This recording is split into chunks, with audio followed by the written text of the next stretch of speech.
സമാന്തര കമ്മിറ്റികളൊന്നും ഉണ്ടാക്കിയിട്ടില്ല ആരും. ഓ അതൊക്കെ കഴിയും. അതിനുവേണ്ടിയാണല്ലോ ഇരുന്നത്. താഴെത്തട്ടിലേക്ക് പരിഹരിക്കാൻ കഴിയാത്ത ഒന്നും ഇപ്പല്ല.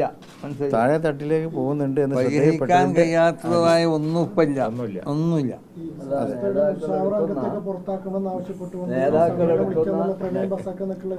നേതാക്കളെടുക്കുന്ന തീരുമാനം എന്താണെങ്കിലും അത് ഞങ്ങൾ പൂർണ്ണമായിട്ട് അംഗീകരിക്കുന്നു എല്ലാവരും പറഞ്ഞിട്ടുണ്ട്. അല്ല അതൊക്കെ നമ്മൾ അതിപ്പോൾ പറയാൻ പറ്റില്ല. നടപടി ഉണ്ടാവുമോ, അതൊക്കെ നടപടി ഉണ്ടാവുമോ ഇല്ലേ. നമ്മൾ ഈ നടപടിയല്ലല്ലോ വലുത്, പരസ്പരം യോജിപ്പിക്കും. പിന്നെ എന്ത് നടപടിയാണ്? അതന്നെ പറയണത്. അത് അവർ ഓരോരുത്തർക്കുള്ള നിഗമനം അനുസരിച്ച് പ്രവർത്തനത്തിന് ഒന്നും അത് ചെയ്തിട്ടുണ്ടാവാം. മനസ്സിലായില്ലേ? അപ്പോൾ അതിനൊക്കെ എന്ന് പറഞ്ഞാൽ നമ്മളതിന് വേണ്ടതുപോലുള്ള തീരുമാനങ്ങളും അതിന് വേണ്ടതുപോലെ ആരെങ്കിലും നടപടി എടുക്കാൻ വേണ്ടിയുള്ളൊരു നടപടി എടുക്കുകയാണെങ്കിൽ ഇപ്പോൾ എന്തെല്ലാം നടപടി എടുക്കുക. ആ നടപടി എടുക്കലല്ല നമ്മളെ നിലവാരം, നിലപാട്. അത് വിശാലമായിട്ട് കൂട്ടിപ്പിടിച്ച് പോകുക എന്നുള്ളതാണ്. സമസ്ത ഒറ്റക്കെട്ടായി പോകണമെന്നുള്ളത് നമ്മൾ സുന്നികളുടെ മാത്രം ആവശ്യമല്ല, അത് സമൂഹത്തിൻ്റെ തന്നെ ആവശ്യമാണ്. എല്ലാ വിഭാഗം ജനങ്ങളുടെയും ആവശ്യമാണ് സമസ്ത ഒറ്റക്കെട്ടായി പോവുക എന്നുള്ളത്. അതിനൊരു വീഴ്ച വരാൻ പാടില്ല എന്ന ഉദ്ദേശത്തോടെ തന്നെയാണ് ഇപ്പം ഞങ്ങൾ ഇന്നിവിടെ കൂടി. പിന്നെ വിട്ടുവീഴ്ച മനോഭാവമാണ് നമ്മുടെ അടിസ്ഥാനം. അത്രയാണ്, അത് മനസ്സിലാക്കണം. നടപടിയല്ല. അത് നമുക്ക് വിട്ടുവീഴ്ച മനോഭാവമാണ് ഏറ്റവും വലുത്. അച്ചടക്കം പ്രധാനമാണ്. അച്ചടക്കം നമ്മൾ പറയുന്നുണ്ടല്ലോ, അച്ചടക്കം ഉണ്ടാവും. അച്ചടക്കത്തിനെതിരായിട്ട് ഒന്നും ഇവിടെ ഉണ്ടായിട്ടില്ല. അതോടുകൂടെ നേതൃത്വത്തിൽ എപ്പോഴും ഒരു വിട്ടുവീഴ്ച മനോഭാവം ഉണ്ടാവും. അതിൻ്റെ അടിസ്ഥാനത്തിലാണ് സംഗതികൾ.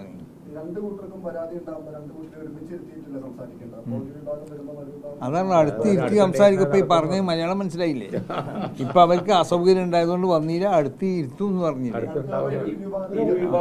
ആ ഒരു ഡേറ്റ് തീരുമാനിച്ചിട്ടില്ല എന്ന് പറഞ്ഞു. അതെ അതെ. അല്ല മുഷാവറിന് അതിൻ്റെതായ സ്വഭാവങ്ങൾ ഉണ്ടാവുമല്ലോ. സംഘടന മുഷാവറല്ലേ. അപ്പോൾ അതിന് പല ചർച്ചകളുണ്ടാവും, പലതും ഉണ്ടാവും.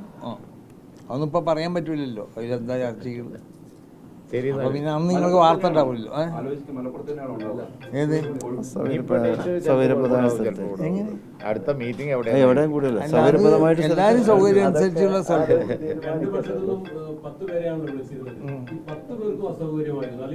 അല്ല അത് അങ്ങനത്തെ ചോദ്യങ്ങളൊന്നും ചോദിക്കാതെ നമ്മൾ പറഞ്ഞില്ല. അസൗകര്യം 2 വർഷം എന്ന് പറയാൻ പറ്റൂല എന്ന് പറഞ്ഞില്ലേ?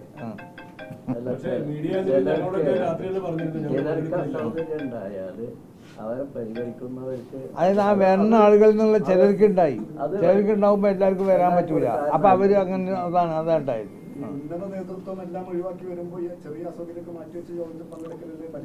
അല്ല മര്യാദ അങ്ങനെ രണ്ടും ആവാം. അതാ നമ്മൾ വിട്ടുവീഴ്ച മനോഭാവമാണ് നമ്മുടെ അടിസ്ഥാനം. നമ്മളോട് അവര് പറഞ്ഞിട്ടുണ്ട് അവരെ സംഗതികൾ.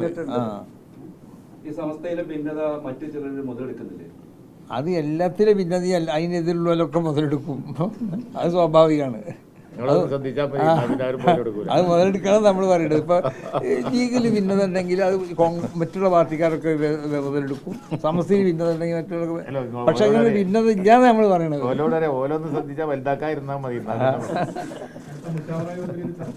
അതൊക്കെ ഞാൻ പറഞ്ഞില്ല. അതൊക്കെ അതിന്റെ ശേഷം പറയേണ്ട സംഗതികളാണ്. ഇപ്പൊ പറയാൻ പറ്റില്ല. അല്ല അതൊക്കെ നമ്മൾ പറഞ്ഞല്ലോ നിങ്ങളോട്.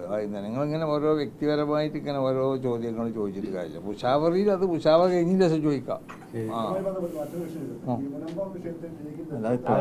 അല്ലാതെ പിന്നെ ഇവര് പറയും സമസ്തനെ സംബന്ധിച്ചിടത്തോളം ഇത് സമസ്ത പഠിച്ചുകൊണ്ടിരിക്കണം. അതിന്റെ ആധാരം കാര്യങ്ങളൊക്കെ പഠിച്ചതിന് ശേഷം സമസ്ത പറയും. സർക്കാർ നോക്കണം. പിന്നെ ഇതൊക്കെ എന്ന് പറഞ്ഞാൽ ഒരു സർക്കാർ ഉണ്ടല്ലോ, നമുക്ക് നിയമവും കോടതിയൊക്കെ ഉണ്ട്. അവരെ ചെയ്യേണ്ടത്. ഇത് ലീഗിന്റെ ആളുകളെ വന്ന് ബുദ്ധിമുട്ടിക്കുക, അല്ലെങ്കിൽ ഞങ്ങളെ വന്ന് ബുദ്ധിമുട്ടിക്കുക. ഞങ്ങൾ പറയുന്നു പറയാം. എന്നിട്ട് ലീഗിൽ പറഞ്ഞത് അതങ്ങനെ അവരിൽ അങ്ങനെ ഒരാൾ അങ്ങനെ പറഞ്ഞു, ഒരാൾ ഇങ്ങനെ പറഞ്ഞു. ഇതൊക്കെ വാർത്തയാക്കാം, അത് നല്ലതാണ്. പക്ഷേ എന്താന്ന് പറഞ്ഞാൽ ഇങ്ങനെ ഓരോരുത്തർ ഇപ്പോൾ മുസ്ലിം ലീഗിന്റെ അഭിപ്രായം പറഞ്ഞിട്ടുണ്ട്. എന്താന്ന് പറഞ്ഞാൽ അത് ഗവൺമെന്റ് തീരുമാനം. അതല്ലേ ഗവൺമെന്റ് തീരുമാനിക്കും. ഞങ്ങൾ പറഞ്ഞു ഞങ്ങൾക്കതൊരു മതപരമായ കാര്യമായതുകൊണ്ട് അതിന്റെ ആധാരമൊക്കെ പഠിച്ചതിന് ശേഷം ഞങ്ങൾക്ക് പറയാൻ പറ്റും. മറ്റുള്ള പിന്നെ വിഭാഗക്കാർ അവർ ചിലപ്പോൾ അതിന്റെ ആധാരം പഠിച്ചിട്ടുണ്ടാവും. ഞങ്ങളത് വായിച്ചുകൊണ്ടിരിക്കുകയാണ്. ആധാരത്തിൽ നിങ്ങൾ മനസ്സിലാക്കിയതോണമല്ല. ഈ വഖഫ് എന്നൊക്കെ പറയുമ്പോൾ അതിനോട് ബന്ധപ്പെട്ട് പിന്നെ എഴുതപ്പെടുന്ന അതിൻ്റെ നിബന്ധനകളോടൊക്കെ ബന്ധപ്പെട്ട് പല കാര്യങ്ങളുണ്ട്. വഖഫ് സാധൂകരിക്കപ്പെടൂലേ, അല്ലെങ്കിൽ വഖഫിൽ അയാൾ പിന്നെ പറഞ്ഞ നിബന്ധനകൾ പരിഗണിക്കണ്ടേ എന്നൊക്കെയുള്ള ചില ചർച്ചകളൊക്കെ ഉണ്ട്. അതാണ് ഞങ്ങളതിനെപ്പറ്റി പഠിക്കണം എന്ന്. ഇതൊരു മതവിധി ആയതുകൊണ്ടിട്ട് ഇപ്പം തന്നെ പറയണോ? മുനമ്പം വിഷയത്തിൽ മുസ്ലിം സംഘടനകളൊക്കെ സംസ്ഥ അടക്കമുള്ള മുസ്ലിം സംഘടനകളൊക്കെ യോഗം ചേർന്നു. അവരൊക്കെ പറഞ്ഞ എന്താണ് ആവശ്യപ്പെട്ടത്? ആ വിഷയത്തിൽ സർക്കാരാണ് തീരുമാനിക്കേണ്ടതെന്നുള്ളതാണ്. അവിടെ കുടിയൊഴിപ്പിക്കപ്പെടുന്നവരുടെ പ്രശ്നമുണ്ട്, 600ഓളം കുടുംബങ്ങൾ. ആ കുടിയൊഴിപ്പിക്കുന്നതിലൊന്നും മുസ്ലിം സംഘടനകൾക്ക് ഒരു യോജിപ്പുമില്ല. അപ്പോൾ ഈ പ്രശ്നം രമ്യമായി പരിഹരിക്കാൻ അത് സർക്കാർ ഇടപെട്ടുകൊണ്ട് തന്നെ അത് തീർക്കണം എന്നാണ് പറഞ്ഞത്.